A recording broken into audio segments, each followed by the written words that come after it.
Shalom Varacha à tout le monde.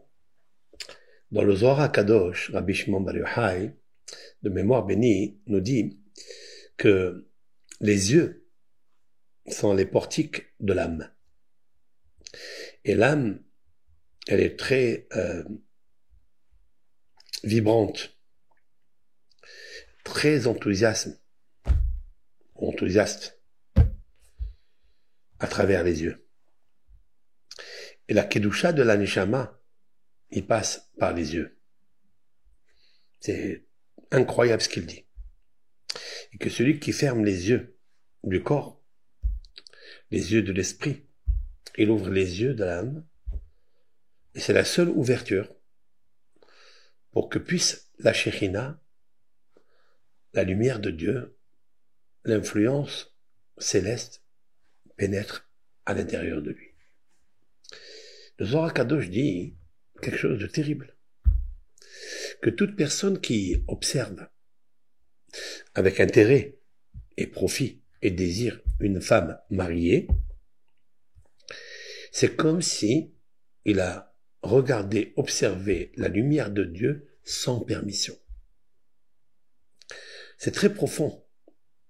Regarder la lumière de Dieu alors que tu n'es pas apte ou que tu n'as pas demandé l'autorisation, ça veut dire que tu n'es pas au niveau.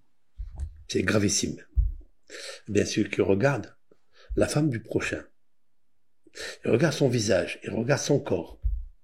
Des fois, ils sont assis à côté de nous. Elles sont là. Et tu jettes un œil, tu observes pour profiter, intérêt, ou même des fois plaisanter. Eh bien, c'est comme s'ils regardaient la lumière de Dieu sans permission. Cela veut dire que pour voir la lumière de Dieu, il faut une permission. Qui tu es pour la voir? C'est ça, très intéressant. C'est pour ça que le roi David, dans les psaumes, il a toujours parlé de ça. Il a dit à Hachem, efface de tes yeux et enlève de tes yeux la colère que tu as sur moi. De quoi il parle? Si un jour je regardais quelqu'un, une femme qui ne m'appartient pas, à ce moment-là, j'ai abîmé les yeux de mon âme. Et je ne pourrai pas te regarder, parce que tu es en colère après moi. Il dit, s'il te plaît, tu as vu que j'ai fait teshuva. Tu as vu que mon cœur, il est propre, il est sobre. Il n'y a plus les mauvaises pensées. Il l'a dit dans un autre psaume, Veli bi halal bikirbi. Ça veut dire que son mauvais penchant, il s'est mis d'accord avec lui de ne plus l'embêter, tellement il l'a modifié, tellement il l'a dompté, tellement il l'a contrôlé, gouverné. Lorsqu'il voulait, regardez, comme dit le Ramchal, Rabbi Moshe Chaim Lotsato dans son livre lumineux, Le Sentier d'Actitude, il dit que le début de la flatterie, c'est-à-dire d'avoir envie et d'être flatté de regarder des choses illicites, commence par les yeux.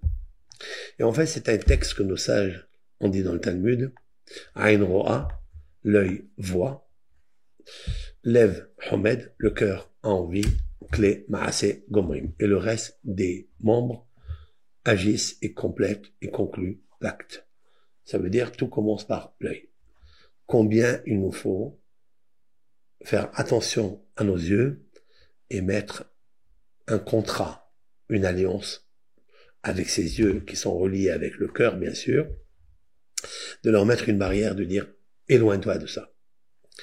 Alors j'invite tous et à toutes, comment il faut éloigner notre téléphone toute la journée si c'est possible.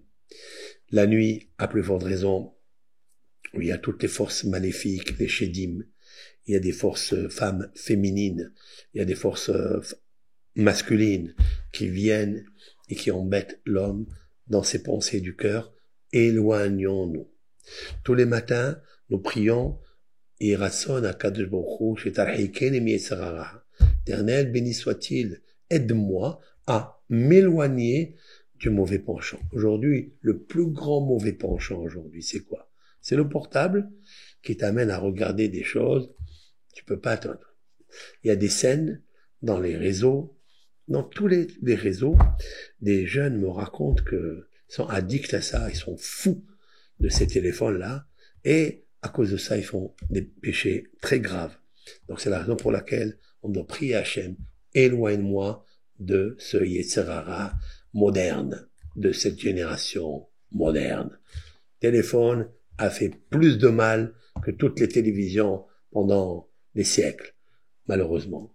Tu as ton petit écran qui t'appartient, il est à toi, tu es le propriétaire, il est spécifique et singulier à toi, personnalisé, c'est à toi.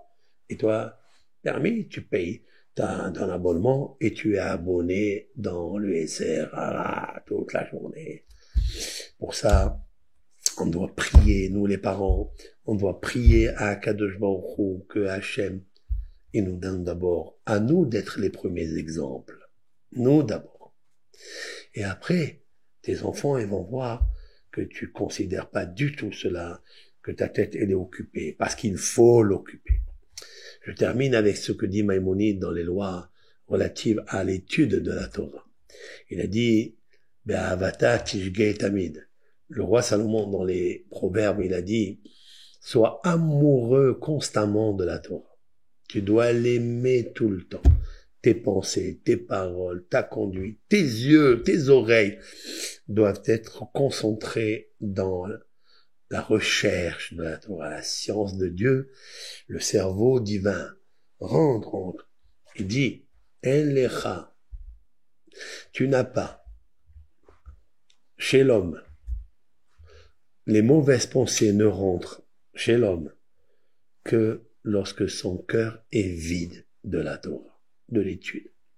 Bien, même une autre étude, c'est pas seulement la Torah.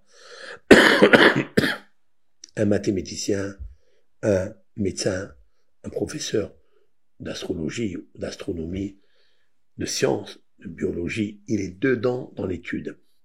Son cœur, il est pris déjà. Il est enveloppé de la science, il est enveloppé de la médecine, il est enveloppé de tout ce qui est naturel dans ce monde, l'émerveillement de la nature. Il est rempli.